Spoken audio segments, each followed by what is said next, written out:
NEET परीक्षा रद्द करो, एनटीए को भंग करो, शिक्षा मंत्री इस्तीफा दो की मांग को लेकर छात्रों का प्रदर्शन जारी।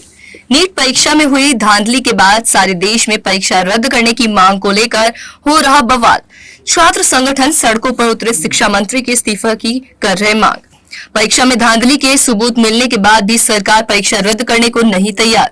छात्र नेताओं ने सरकार को दी चेतावनी, नीट परीक्षा रद्द करो, एनटीए को भंग करो वरना आंदोलन रहेगा जारी। नीट परीक्षा में हुई धांधली को लेकर कांग्रेस के पूर्व राष्ट्रीय अध्यक्ष सांसद राहुल गांधी और सपा सुप्रीमो अखिलेश यादव ने संसद के विशेष सत्र की चर्चा की सरकार से मांग की। एसएफआई, आयशा समेत 1 दर्जन से अधिक छात्र संगठनों ने जंतर मंतर पर किया प्रदर्शन की शिक्षा मंत्री के इस्तीफे की मांग। नीट परीक्षा में हुई धांधली को लेकर सारे देश में बवाल मचा हुआ है, उसके बाद भी सरकार सो रही है। शिक्षा मंत्री मामले को हल्के में लेकर टालने की कोशिश कर रहे हैं, जबकि सारे देश के छात्र संगठन सड़कों पर उतरकर नीट परीक्षा रद्द करने की मांग कर रहे हैं। वहीं नीट परीक्षा का पेपर लीक होने की बात जग जाहिर हो चुकी है, उसके बाद भी शिक्षा मंत्री नीट परीक्षा को रद्द करने की बात को स्वीकार करने से कतरा रहे हैं। वो जांच होगी, दोषियों को सजा मिलेगी, ये बात कहकर अपनी जिम्मेदारी से बचने की कोशिश कर रहे हैं। नीट यूजी परीक्षा का आयोजन 5 मई 2024 को किया गया था, जिसके लिए देश भर में 557 और विदेशों के 14 शहरों में परीक्षा केंद्र बनाए गए। करीब 24 लाख छात्रों ने इस वर्ष परीक्षा में भाग लिया। परीक्षा होने के बाद पेपर लीक के भी आरोप लगे थे। हालांकि एनटीए ने स्पष्टीकरण देते हुए कहा था कि परीक्षा सुचारू रूप से शुरू हुई और शांतिपूर्ण तरीके से संपन्न हुई। नीट परीक्षा का पेपर लीक होने की बात सामने आते ही देश भर के संगठन सड़कों पर उतर आंदोलन कर रहे हैं। छात्र नेताओं का कहना है कि जब तक नीट परीक्षा रद्द नहीं की जाती तब तक आंदोलन जारी रहेगा। शिक्षा मंत्री को नैतिकता के आधार पर तत्काल इस्तीफा दे देना चाहिए। शनिवार को जंतर मंतर पर 1 दर्जन से अधिक छात्र संगठनों से जुड़े छात्रों ने जोरदार प्रदर्शन किया।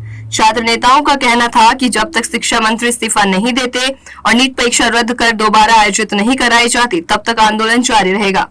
जेएनयू के प्रेसिडेंट धनंजय सिंह ने कहा कि जब तक नीट परीक्षा रद्द नहीं होती और एनटीए को भंग कर शिक्षा मंत्री इस्तीफा नहीं देते तब तक आंदोलन जारी रहेगा।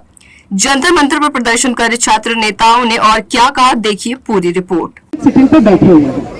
हम इसलिए नहीं बैठे हुए हैं कि हमें लगता है कि जंतर मंतर से एनटीए बर्खास्त हो जाएगा या धर्मेंद्र प्रधान डर जाएंगे। हम इसलिए भी बैठे हुए हैं क्योंकि एक तरफ जब पार्लियामेंट में ऑपोजिशन के माइक बंद किए जा रहे हैं, एनटीए के विक्टिम्स के लिए जस्टिस की बात जो भी कोई कर रहा है उनको चुप करवाया जा रहा है, ऐसे ही समय सड़कें भी शांत नहीं है। हम ये मैसेज पहुंचा देना चाहते हैं। वो भाजपा सरकार, वो सत्ताधारी लोग जो ये बात पहुंचाना चाहते हैं, एक फॉल्स सेंस ऑफ नॉर्मलसी बताना चाहते हैं, बोलना चाहते हैं कि न सदन में आवाज उठ रही है न सड़कों पे आवाज उठ रही है, कहीं पे कोई नीट के स्टूडेंट्स की बात नहीं कर रहा है। जो ये बात बता देना चाहते हैं कि हमने सीबीआई इंक्वायरी बिठा दी है, उससे छात्र खुश हैं। जो ये बात पहुंचा देना चाहते हैं कि हमने अलग अलग जगह पे पुलिस इंक्वायरी कर दी है, डीजी को बर्खास्त कर दिया है एनटीए के, इसलिए छात्र शांत हो गए हैं, उनको अब कोई डिमांड्स बची नहीं है उठाने के लिए। हम यहाँ से ये बात कह देना चाहते हैं कि आज भी वो 34 लाख एनटीए के विक्टिम्स का गुस्सा हमारे अंदर है। आज भी इस देश की सड़कें वो 34 लाख एनटीए के विक्टिम्स की आवाजों से गूंजती रहेंगी, आबाद रहेंगी। कल हम लोग यहाँ पे जब पार्लियामेंट मार्च का कॉल दिए थे तो हमको ब्रूटली डिटेन किया गया, कपड़ा फाड़े गए, मारा गया हम लोगों को। उसके बाद हमारे एक साथी को अलग से पुलिस ने डिटेन किया पार्लियामेंट स्ट्रीट पुलिस स्टेशन पे, रात के 10 बजे तक उनको रखा और जो 41A धारा है पुराने कानून में, उसकी इक्विवेलेंट की धाराएं बीएनएस में जो नहीं है वो हमारे ऊपर लगाई गई है। आज पार्लियामेंट स्ट्रीट बुलाया भी गया है। यहाँ से जितने भी मीडिया के साथियों को रिपोर्ट चाहिए होगी, एफआईआर की कॉपी चाहिए होगी, आप हमसे जरूर लीजिए। ऐसे समय पे जब अमित शाह को सारी पुलिस लगानी चाहिए उन लोगों को पकड़ने के लिए जो पेपर लीक के सरगना में शामिल है, जब पुलिस को लगाना चाहिए इस मुहिम में कि उन लोगों को पकड़े, सजा दिलवाए जो 34 लाख स्टूडेंट्स का भविष्य बर्बाद करने की जिम्मेदार है, पुलिस हमारे पीछे लग रही है ताकि सड़कों से एनटीए के विक्टिम्स की जस्टिस की मांग न उठ पाए। हमारा और यहाँ पर हम लोग सब सील मिल गया है इस देश को बचाने के लिए। इस देश में एनएसयूआई से लेकर एसएफआई, आयशा, सीआरजेडी, हम लोग छात्र सभा, हम लोग सब इकट्ठा हुए इसलिए क्योंकि देश का भविष्य प्रश्न है। इस देश को अगर बचाना है तो इकट्ठा होना है, क्योंकि देश के ऊपर जो बैठा है देश शासन करने के लिए ऐसा लोग, यहाँ पर दिल्ली यूनिवर्सिटी वाले यहाँ पर उपस्थित है। मैं अगर उनको कुछ पूछना चाहता हूँ, वहाँ पर अभी भी एक सब्जेक्ट है जिसका नाम है इंटर पॉलिटिकल साइंस। अभी भी उसके इंटर पॉलिटिकल साइंस क्या है किसी भी कोर्स में नहीं है, लेकिन उस कोर्स में पास करने वाले जो है वो है देश का प्रधानमंत्री, जिसका डिग्री भी अभी क्वेश्चन में है, और वो हम लोगों को सिखाएगा हम लोगों का शिक्षा क्या है। तो इसलिए यही लोग हम लोग का शिक्षा खत्म करने का साजिश कर रहा है, और इसके लिए नेट से लेकर नीट तक हर जगह एक स्कैम के बाद स्कैम हम लोग देख रहे हैं। और हम लोग चाहते हैं, लगातार मूवमेंट चल रहा है, यहाँ पर इसराइल के साथी वरुण भाई है, यहाँ पर क्वेश्चन भी थे, लोग सब इकट्ठा हुए हैं, इसलिए हुए हैं क्योंकि देखिए ये लड़ाई सिर्फ आज एक टोकन मूवमेंट नहीं है।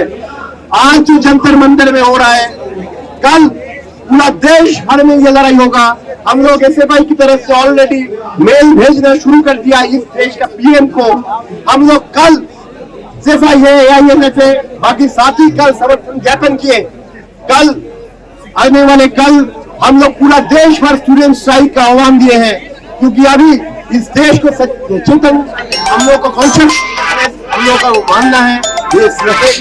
साथ साथ एक और चीज़ है कि देश भर के छात्र अब खड़े हो रहे हैं, देश भर के छात्र समझने लगे हैं, देख रहे हैं कि सही बात जब एक देश अलग अलग छात्र कर रहे हैं, जैसे हम लोग कर रहे हैं, या फिर बैनर में लिखा हुआ है कि ये फर्जीवाड़ा हुआ है, तो ये तमाम अलग अलग सोचने समझने वाले लोग उठ रहे हैं उसके साथ। तो ये जागृति भी जो हो रही है वो भी हमारी एक जीत की तरह है कि लोग कम से कम सोचने लगे हैं, बोलने लगे हैं कि हाँ अगर गलत होगा तो हमें बोलना चाहिए। एनटीए को भंग करने की मांग किस लिए कर रहे हो? प्राइवेट संस्था है। बिल्कुल, एक तो देखिए शिक्षा जो है वो कंकरेंट लिस्ट में आता है। ये सरकार चाहती है कि राज्य की सारी शक्तियों को छीन कर आप एक जगह केंद्रित कर दें, सेंट्रलाइज कर दें, और उसी के नतीजतन ये एनटीए जैसी संस्था बनी है।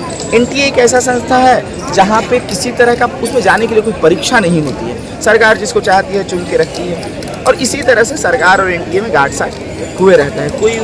कोई उसकी देखभाल नहीं है, कोई उसमें विजिलेंस नहीं है, कोई उसकी अकाउंटेबिलिटी नहीं है, और उसको तमाम एग्ज़ाम देने की छूट दे दी गई। प्रमुख 3 मांगे बताएं आपकी क्या है सरकार से? एनटीए को ख़त्म करना, नीट के एग्ज़ाम को दोबारा करवाना, और उसके साथ साथ धर्मेंद्र प्रधान का इस्तीफा।